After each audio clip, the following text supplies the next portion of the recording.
Hello everyone, I hope you are doing well. Today we'll talk about how to fix or how to solve the problem of Tapon app UI good settings.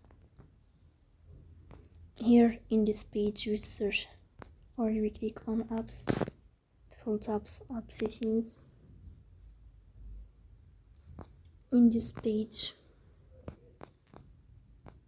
you'll search about the application of Tapon app and you will enter here.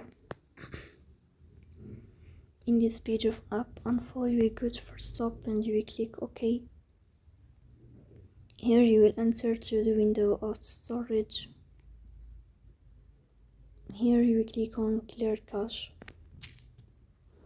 Then you will turn off your Wi-Fi and you will turn on your Wi-Fi again to fix that problem. So please don't forget to support us by like and subscribe. See you next time.